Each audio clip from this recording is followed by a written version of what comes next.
Good morning to all. My name is Jay Pallavi. I am studying in second year MPC. My college name is KHBV Addakal, Mahbubnagar district. My topic name is mental health, మానసిక ఆరోగ్యము.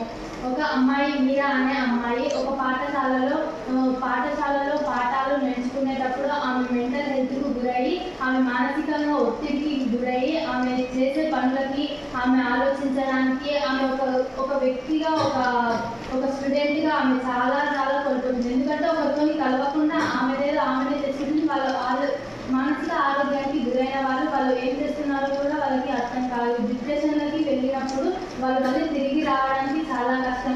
కారణంగా ఉపాధ్యాయులు చెప్పిన పాఠాలు కూడా వాళ్ళు వినడానికి సహకరించారు. వాళ్ళు చేసేదేదో వాళ్ళే చేస్తారు. కాబట్టి మానసిక ఆరోగ్యానికి గురైన వాళ్ళు ఫ్రెండ్స్తో కానీ వాళ్ళు చేసే పనులను కానీ ఇంతో చిన్న సమస్యల నుంచి పెద్ద సమస్యల వరకు వాళ్ళు చిన్నగా ఆలోచించకుండా డీప్గా డిప్రెషన్లోకి వెళ్తారు. కావున వాళ్ళని అలా పోకుండా ఉపాధ్యాయులు ఎన్నో చెప్పినా కూడా వాళ్ళ మాటలు వినకుండా వాళ్ళు చేసేదాన్ని బట్టి వాళ్ళు చేసేదాన్ని ఆలోచిస్తారు. మీరా అనే అమ్మాయి వాళ్ళ పాఠశాలలో వాళ్ళ ఉపాధ్యాయురాలు ఎప్పుడూ క్లెవర్గా చదివే స్టూడెంట్నే లేపుతుంది. నన్ను ఎందుకు చదివించడం లేదు అనే ఒక ఆలోచనతో ఆమె నేను చదవనా నాకు రాదా అనే ఒక ఒపీనియన్తో సూసైడ్ అటెంప్ట్ చేసుకోవడానికి గురైంది. ఆమె అలా చేసుకోవడానికి కారణము ఆమె డిప్రెషన్లకి పోవడం. ఆమె అలా వెళ్ళకపోయింటే ఆమె జీవితాన్ని ముందుకు సాగుతూ మంచి భవిష్యత్తుని ఈ ప్రపంచాన్ని మెరుగుపరుచుకోవచ్చు.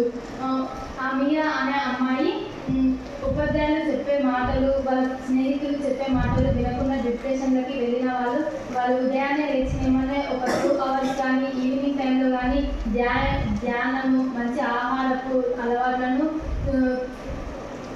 ఆహారం తీసుకోవాలి. మెంటల్ డిప్రెషన్లకి వెళ్ళిన వాళ్ళు చెప్పిన మాటలు వినిపించుకోవడానికి ప్రయత్నించాలి. ఒకరు చెప్తున్నారంటే అది ఏదో ఒకటి మన గురించే కదా అని చెప్పి వాళ్ళు చెప్పేదాన్ని పూర్తిగా విని మనకు నచ్చినప్పుడు ఒక 10 మంది చెప్పినప్పుడు అందులోకి ఒకటి తీసుకొని అది కరెక్టో కాదో మనం నిర్ణయించుకోవాలి. కాబట్టి వాళ్ళని ఒంటరిగా కూడా మనం వదిలేదు. చుట్టుపక్కల ఉన్న వాళ్ళు కూడా వాళ్ళని సహకరించి వాళ్ళని పక్కన కూర్చోబెట్టి ఒకసారి చెప్పినా వినకపోయినా మళ్ళీ చెప్పి ఒక జీవితాన్ని నాశనం చేయకుండా అమ్మాయిని కూర్చోబెట్టుకొని ఇలా కాదు ఇలా అని చెప్తే ఆమె జీవితం బాగుపడుతుంది. కావున మెంటల్ డిప్రెషన్లకి వెళ్ళిన వాళ్ళను చుట్టుపక్కల ఉన్న ఉపాధ్యాయులు కానీ పేరెంట్స్ కానీ చుట్టుపక్కల ఉన్న స్నేహితులు కానీ వాళ్ళని సహకరించి వాళ్ళని పక్కన కూర్చోబెట్టుకొని చెప్పాలి. మెంటల్ డిప్రెషన్లకి వెళ్ళిన వాళ్ళకి ఏం చేస్తున్నారో అర్థం కాదు. వాళ్ళు ఆలోచించేది కరెక్టే అనుకుంటారు. వాళ్ళు ఏం చేసినా నేను చేసేది కరెక్టే, ఒకరు చెప్పినప్పుడు అది తప్పు అని అనుకుంటారు. కాబట్టి అది తప్పు. వాళ్ళకి ఎన్నిసార్లు చెప్పినా అలాగే ఉంటుంది. కాబట్టి మనము పక్కన కూర్చోబెట్టుకొని చెప్పాలి. మెంటల్ డిప్రెషన్లకి వెళ్ళిన వాళ్ళు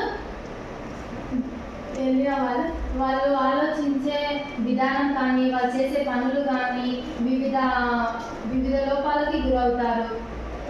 మీరా అనే అమ్మాయి కూడా అలాగే చేసినందుకు ఇలా జరిగిన కొన్ని విషయాలలో వాళ్ళు చనిపోవడానికి కానీ సూసైడ్ చేసుకోవడానికి కానీ అవకాశాలు ఎక్కువగా ఉంటాయి. అందువలన అలా మెంటల్ డిప్రెషన్లకి వెళ్ళకుండా ముందుగానే వాళ్ళు ఒక దగ్గర కూర్చొని ఒంటరిగానే ఆలోచిస్తారు. కావున అలా ఆలోచించకుండా మనం చేసే పనిలో కూడా వాళ్ళని పక్కన పెట్టుకొని చేయడం మంచిది. మెంటల్ డిప్రెషన్లకి వెళ్ళిన వాళ్ళని ఆరోగ్యకరంగా ఎన్ని హాస్పిటల్లో తిరిగినా వ్యర్థము. మానసికంగా కలవడము, పక్కన ఫ్రెండ్స్ దగ్గర మాట్లాడడం కానీ ఒక్కరము ఆలోచిస్తున్నప్పుడు ఒక చిన్న విషయానికి అది ఎక్కువగా ఆలోచించడం వల్ల ఒకటి ఎన్నెన్నో ఆలోచనలు వస్తాయి. కావున అలా ఆలోచించకుండా మనకు ఏదో ఒక విషయం అనిపించినప్పుడు పక్కనున్న ఫ్రెండ్స్కి కానీ మేడం వాళ్ళకి కానీ షేర్ చేసుకోవడం చాలా ముఖ్యము. ఆ ఒక విషయం తెలిసి ఇది ఒకరికి చెప్తే ఏమన్నా అవుతుందేమో, మొత్తం ఒకరికి చెప్తే నాదే మా కడుపు పోతుందేమో అని అలా ఎప్పుడు అనుకోకూడదు. ఒక విషయం తెలిసినప్పుడు దాన్ని పక్క వాళ్ళకి షేర్ చేసుకుంటే వాళ్ళు చెప్పిన దాంట్లో కూడా మనం తీసుకొని దాన్ని బట్టి మనం నడుచుకోవచ్చు. మెంటల్ డిప్రెషన్లకు ఒక్కసారి వెళ్ళినామంటే మళ్ళీ తిరిగి రావడం చాలా కష్టము. మెంటల్ డిప్రెషన్లకి వెళ్ళిన వాళ్ళు ధ్యానం, మంచి ఆహారము ఇవన్నీ తీసుకోవడం ముఖ్యము.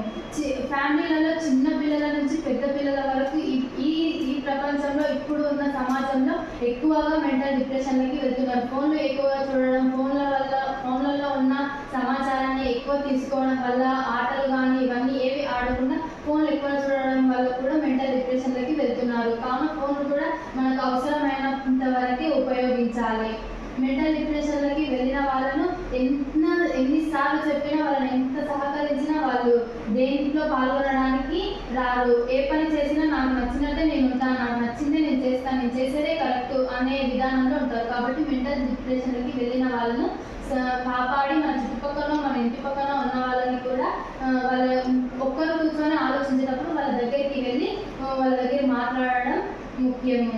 ధన్యవాదాలు.